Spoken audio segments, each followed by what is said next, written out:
Amigos y amigas, le estamos dando el seguimiento necesario a los allanamientos de Fiscalía General del Estado. En efecto, confirmado la captura al al Contralor, ¿no? al Contralor General del Estado. Miren ustedes, el personaje convocado, cuyas funciones principales son cuidar la utilización correcta de los bienes del Estado. Ventajosamente no perdemos nuestra capacidad de asombro ante todos estos hechos en el país. Y claro, esto también es parte de la corrupción y cuánto incide en las determinaciones políticas. Hace un momento hablábamos del proceso de Perú. También está atravesada la corrupción para las reacciones comunitarias. Vamos a analizar la visión social del proceso eleccionario. Ayer lo hemos hecho con la mirada política, la mirada económica, pero son etapas difíciles. Creo que hoy empieza el verdadero trabajo, cómo lograr ese país del encuentro al que ha aludido el presidente electo, aunque aún no proclamado oficialmente, el señor Lasso. Se ha hablado de la necesidad de unir al país, un país fragmentado. ¿Cuál debería ser el rol del ciudadano como protagonista de su historia? Lo vamos a analizar con nuestros invitados. El doctor Boris Cornejo está con nosotros, miembro de la Fundación Esquel. También nos acompaña Ana Patricia Faro, ella es directora ejecutiva. Ana Patricia Muñoz, ella es directora ejecutiva del Grupo Faro. También nos acompaña Mauricio Alarcón, director ejecutivo de la Fundación Ciudadanía y Desarrollo. Organizaciones no gubernamentales que han realizado un intenso trabajo y muy importante justamente desde la mirada social. Sean ustedes bienvenidos. Iniciamos con Boris. Una primera mirada, Boris, ¿qué implica este nuevo proceso, este nuevo resultado electoral para los ecuatorianos como ciudadanos? Bienvenido, buen día. Muchas gracias, Carmen y colegas, por la oportunidad de compartir estas reflexiones. Yo creo que lo que se vivió el domingo es una genuina fiesta democrática. Y eso lo digo independientemente de quién triunfó, sino de la actitud ciudadana de arriesgando su salud o su vida, concurrió masivamente a votar. Fiesta democrática en el sentido que el proceso se llevó, curiosamente, sin incidentes graves que lamentar. El Consejo Electoral, que obviamente todo el mundo teníamos miedo de que no dé la talla para las tareas en función de los antecedentes que habían tenido, hizo un trabajo casi perfecto. Tuvimos información, no hubo desinformación, se corrigieron todos los errores. Y creo, en tercer lugar, finalmente, que el discurso que escuchamos tanto del presidente electo, el señor Lasso, e inclusive el discurso del perdedor, del señor Arauz, fueron discursos que llaman al encuentro, discursos que llaman a juntar fuerzas, a abrir las manos para ver cómo salimos de la crisis. Y entonces las noticias del domingo fueron espectaculares, fueron buenas porque se consolida una sociedad democrática, las instituciones salen fortalecidas, el papel del Consejo Electoral, las autoridades de control hicieron los suyos y sobre todo, ¿no?, los ciudadanos saliendo a expresar el poder que más tienen, que es el voto. Así que una auténtica fiesta democrática que yo saludo, y no hay que simplemente contentarse con lo que pasó. Yo creo que empieza la tarea para que la sociedad, desde todos los ángulos, capacidades, posibilidades, le demos mayor gobernanza a este país. Justamente eso es lo fundamental, Ana Patricia. ¿Cómo lograr esa gobernabilidad que permita una gobernanza al país? creo que el encuentro es fundamental, pero ¿en base a qué ejes? ¿Cómo hacerlo? ¿Por dónde empezar, Ana Patricia? Buenos días, muchas gracias y un gusto verles de nuevo. Y concuerdo y creo que es responsable de la ciudadanía y de organizaciones de sociedad civil que hemos sido muy críticas desde adentro y desde afuera a los tropiezos que tuvo el Consejo Nacional Electoral antes y que son públicos. Pero es nuestro deber también reconocer, como dice Boris, el excelente trabajo que se hizo. Yo le ponía el refresh a la página de los resultados todo el tiempo, los resultados desde las 5:05 creo, automáticamente por provincia, con una rapidez que no le he visto en otros países, y eso vale la pena felicitar. Resultados tempranos, claros, y eso nos deja tranquilos. Todos teníamos miedo que iba a pasar el 12, ¿no es cierto? ¿Qué iba a pasar con el Ecuador el 12? Y estamos ahora en un país que está evolucionando, ojalá, en su democracia. ¿Qué hacemos ahora entonces? Ahora es poner el hombro, desearle lo mejor al presidente electo Lasso, pero estar vigilantes. Creo que esas dos cosas no son excluyentes. ¿Y por qué es esto? Porque hay retos gigantes en el Ecuador, retos que a mi parecer en momentos de campaña por ganar votos se propone cosas que incluso están en contra de la misma tendencia del candidato, pero sobre todo que están en un abanico tan amplio que va a ser muy difícil poder implementar todas esas cosas, solo así generalizando. Pero más aún es un país en el que decreció en 7% el año pasado, va a crecer apenas del 2.5% este año. El presupuesto general del Estado del 2020 es 10% menor al del 2020. Por ciento menor al del 2019. El presupuesto de educación se redujo en $800 millones por los temas de pandemia y otros. Entonces, es una situación muy compleja. Yo no he visto todavía propuestas integrales que permitan atacar estos problemas y que le hablen con sinceridad al Ecuador de los problemas graves que existen. Y por otro lado, y para no abrumarles de cifras, ya con las últimas cifras del INEC vemos que la pobreza del Ecuador ya está en 31%. La inequidad va a crecer en el Ecuador más que en toda América Latina. Y termino con esto. En América Latina, y el Ecuador es uno de los peores casos, ¿no es cierto? La diferencia entre el 20% más rico y el 20% más pobre en educación es de 3 años. Es decir, un estudiante que está en tercer curso del quintil más alto es como que estuviera en tercer curso y del quintil más bajo es como que estuviera en sexto o quinto grado. Entonces, estos son los problemas que tiene el presidente al frente y va a ser nuestra responsabilidad dar evidencia para que tome las decisiones adecuadas, pero también estar de una forma propositiva y transparente, dando críticas constructivas para que las cosas importantes se realicen desde el primer día. Mauricio, creo que la crítica constructiva es fundamental, pero también es fundamental la acción y gestión que pueda cumplir el ciudadano. ¿Cuál debería ser el nivel de involucramiento que tenga la sociedad en su conjunto en la construcción de ese Ecuador que todos deseamos? Buen día, Carmen. Buen día, Andrés. Y un gusto compartir este espacio con Boris y Ana Patricia. Tu pregunta ha sido clave, porque muchos ecuatorianos han adoptado desde hace algún tiempo una posición cómoda, la de esperar que llegue una suerte de mesías con el gobierno de turno a solucionar todos los problemas con una varita mágica.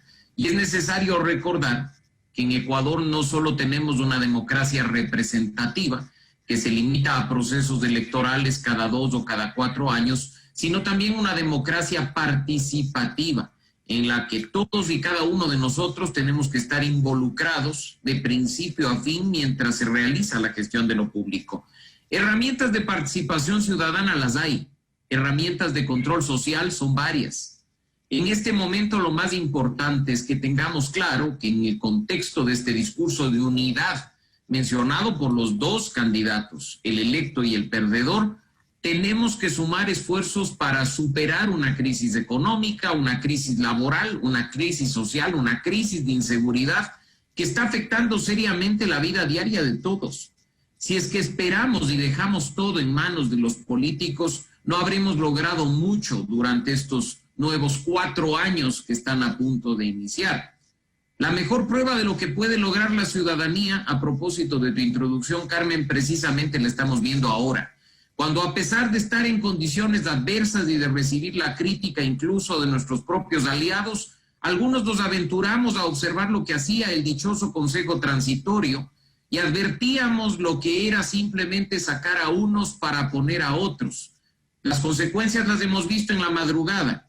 Tener un contralor inconstitucionalmente prorrogado en funciones o pretexto de ser subrogante, acusado de corrupción, con una orden de prisión preventiva, una imagen de un video de un contralor entrando a la unidad de flagrancia, no debe ser motivo de orgullo para ningún ecuatoriano. Y en este momento que se abre una oportunidad no solo para trabajar por el país, creo que también se abre una oportunidad para hacer las cosas en el marco del Estado de Derecho. Tenemos una Constitución que nos guste o no está vigente. Tenemos normas que nos gusten o no tienen que ser aplicadas. Dejemos de hacer actuaciones selectivas solo porque son mis amigos o solo porque son mis opositores y empecemos a construir también desde la ciudadanía la institucionalidad que a este país le hace falta. Boris, me he preguntado si la actitud de Correa y de Arauz luego de conocer el resultado de las elecciones hubiera sido igual si ganaba Arauz, es decir, esta actitud inusual de Correa de felicitar a su contendor. Pero bueno, ya esa es otra historia. Lo decía porque tú hacías referencia a esa actitud, sin duda, buena para la democracia, el reconocer ese tipo de situaciones. Pero bueno, ahora el tema es el reto de cumplir las promesas. El gobierno tiene un montón de cosas por delante y ha generado expectativa. Y él ha dicho también que espera veeduría, que la gente, que la prensa, por ejemplo, investigue, en fin, que dé seguimiento a los temas. En ese contexto, ¿cómo lograr un punto medio de hacer un seguimiento y procurar de todas maneras gobernabilidad? Tampoco queremos generar caos a propósito de presionar porque se cumplan las promesas, ¿no? Es decir, tiene que haber un punto de encuentro o un punto medio en este aspecto. El audio. Gracias, Andrés. Y yo creo que la situación es tan dramática que personalmente y en un grupo de organizaciones que estamos trabajando no nos vamos a quedar de veedores. Vamos a meternos porque tenemos propuestas, porque conocemos las realidades sociales, de corrupción, económicas, y tenemos ideas.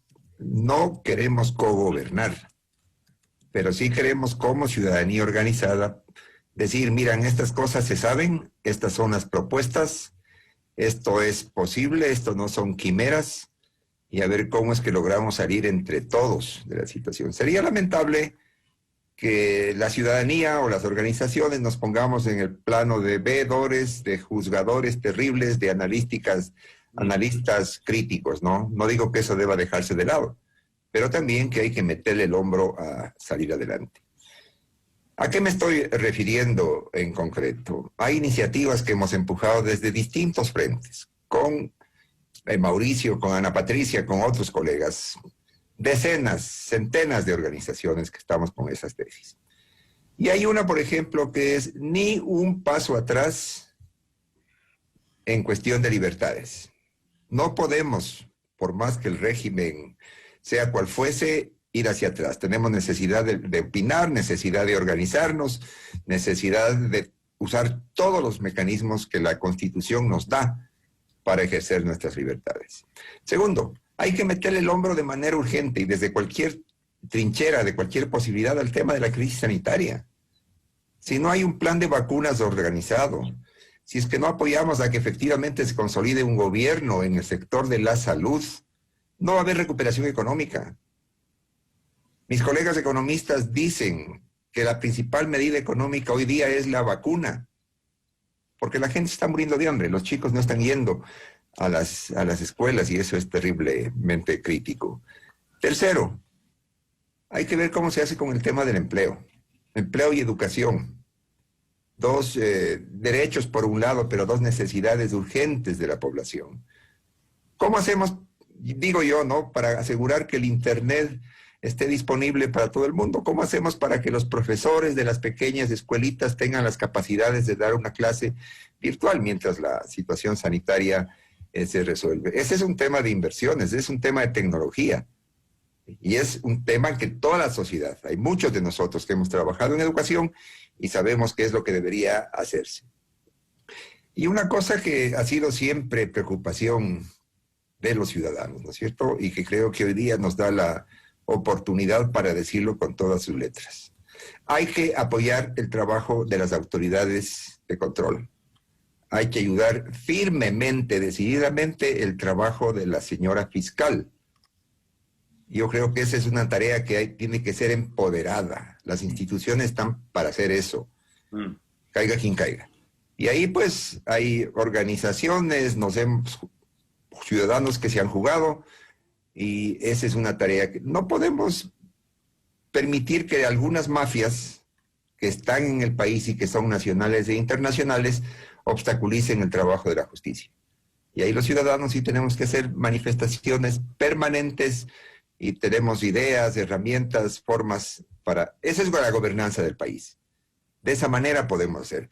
Y habrá pues que hacer las cosas que hay que hacer con el Congreso, habrá que hablar con los partidos políticos, no para hacerle la vida fácil a Lazo, sino para poder efectivamente tener un gobierno que nos ayude a todos a salir de la situación que estamos. Ana Patricia, permíteme continuar en esa misma línea e insistir, porque efectivamente me parece ideal la actitud que se propone a propósito de la participación ciudadana, pero hay un hilo fino, no sea que pueda provocar una suerte de desequilibrio social por la presión, por el hecho de exigir permanentemente. Es decir, ¿cuál sería el punto medio a propósito de lograr esa o apoyar la gobernabilidad que todos anhelamos para el país? Y evidentemente no se trata de apoyar un gobierno en principio, sino de viabilizar, pero presionar también por que se cumplan las cosas. Creo que Andrés has mencionado la palabra clave y es el punto medio. A eso es lo que yo creo debemos apuntar, sin extremos. Y ya veremos la conformación del gabinete del presidente, si es que nos da esa señal. Creo que esa va a ser una primera buena señal de que por más de que él tenga su grupo, sus asesores, su ideología, sus convicciones, que es capaz de llegar al equilibrio. Creo que eso es muy importante. Y eso aplica, Andrés, a todo. Y dependiendo de dónde estemos en el equilibrio, yo creo que nuestra actitud va a ir modificándose, ¿no es cierto? Siempre en esta línea de promover la justicia social, de promover la equidad. Y entonces, por ejemplo, hay temas complicadísimos, pero en los que yo creo que se puede llegar a un mini consenso, a unos mínimos, si es que además la ciudadanía está informada. Hay temas donde la evidencia está ahí. Por ejemplo, el tema de subsidios es altamente complicado y sensible, pero si se lo hace correctamente, si yo creo, se informa a la ciudadanía y se toman medidas de compensación o se mantiene el sistema que está ahora, pero haciéndolo con datos, esperaría yo que haya un apoyo, aunque sea difícil. El tema tributario, en el tema tributario hay que hacer grandes reformas. Este país va a llegar a un porcentaje de deuda sobre PIB del 78% muy pronto. Y eso quiere decir que para poder financiar lo mínimo que necesita la política pública, se necesitan hacer reformas tributarias. Quisiera yo ver que esas reformas sean de manera progresiva y que afecten menos a los que menos tienen. Pero ahí se pueden llegar a consensos. Se habla ahora ya no como el extremo. Yo he hablado aquí antes de, por ejemplo, analicemos qué significaría un impuesto al patrimonio, tal vez temporal, cosa que parecía una locura cuando la mencionaba aquí hace años, pero que ahora la misma OSD, el mismo FMI, el mismo BID, dicen analícenla, no es la panacea, pero analícenla. En el tema laboral, nosotros hicimos un estudio con más de 15 grupos focales y hay una coincidencia en que el sistema laboral del Ecuador es rígido, es decir, se necesita unas reformas laborales que permitan además atender la nueva economía. Esta reforma laboral nuevamente, sin irnos a los extremos, Andrés, sin dejar de lado todos los derechos de los trabajadores, pero que sí esté lista para la nueva economía y sobre todo para una economía en la que hay 50% de informalidad. Desde Grupo Faro hicimos un estudio y los trabajadores en Quito hicimos una muestra representativa que trabajan en la informalidad, trabajan 51 horas a las semanas, 51 horas y reciben $151 y no han recibido en su mayoría el bono de protección. Entonces, creo que hay grandes temas, el de seguridad social, es decir, hay grandes temas complejos que necesitan medidas duras que van a golpear al Ecuador, pero en el que yo creo que estamos ahí para decir la verdad, para apoyar esas medidas duras del gobierno si es que las tomase, siempre y cuando sean basadas en evidencia, no estén en los extremos y protejan sobre todo a los más vulnerables. Y en esa senda, aunque nos cueste, aunque sea difícil, aunque un gobierno políticamente no le convenga, estamos ahí para proteger esas medidas si es que están encaminadas a un desarrollo más de largo plazo para el Ecuador. Mauricio, aunque el presidente electo no dio detalles, adelantó que efectivamente iba a haber en su gabinete nombres tal vez inusuales a propósito de considerar personas que no estuviesen en el inmediato círculo político del candidato Lasso, es decir, que va a buscar nombres diferentes a lo que uno esperaría. Eso podría ser una señal de lo que estaba diciendo Ana Patricia, ¿no? Y por otro lado, también se dice que para lograr esa gobernabilidad podría apoyar, por ejemplo, en la Asamblea Nacional la elección de un presidente de Pachacuti, también la cosa que sería inusual, es decir, que un gobierno de derecha finalmente apoye un candidato de esas características. Es decir, serían gestos que hablan de que estamos en un momento diferente y por lo tanto hay que romper esquemas. Creo que lo primero, y muy bien señalado por ti, Andrés, es el mensaje que puede transmitir el presidente de la República una vez conforme su gabinete.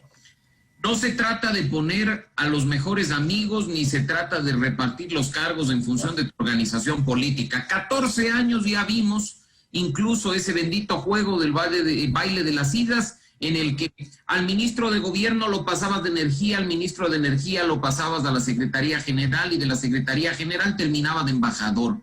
Seguías con un círculo cerrado de gente en la que, entre comillas, tú confiabas para que sin ni siquiera conocimientos técnicos ni experiencia en el área a abordar, entre a ser tu representante.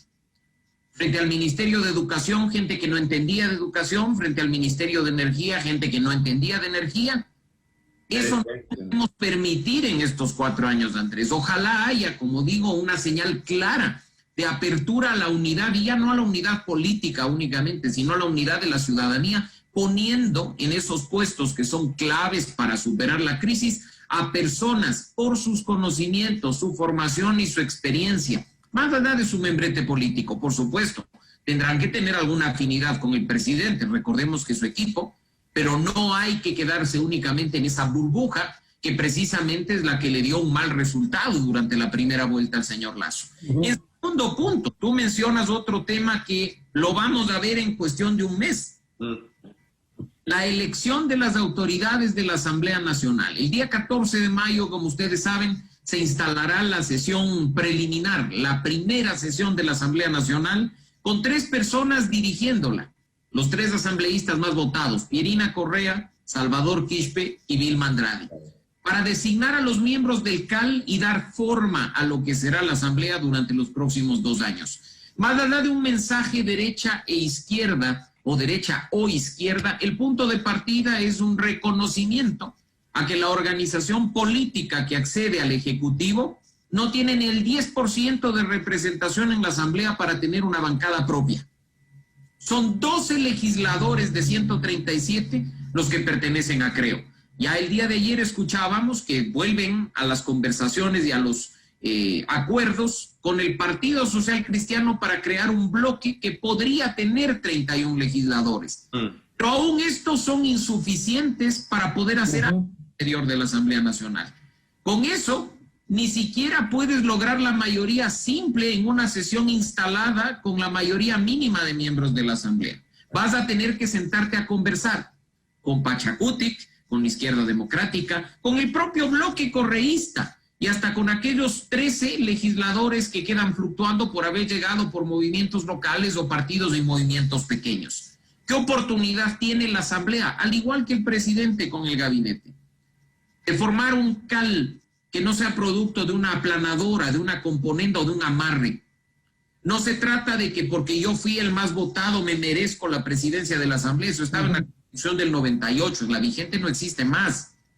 Hay que poner ahí a una persona que en función del consenso pueda viabilizar las acciones urgentes que tiene la Asamblea, no solo en cuanto a retos pendientes que deja esta, sino en todo lo que vendrá para tratar de dar forma a la política y al gobierno del señor Lasso.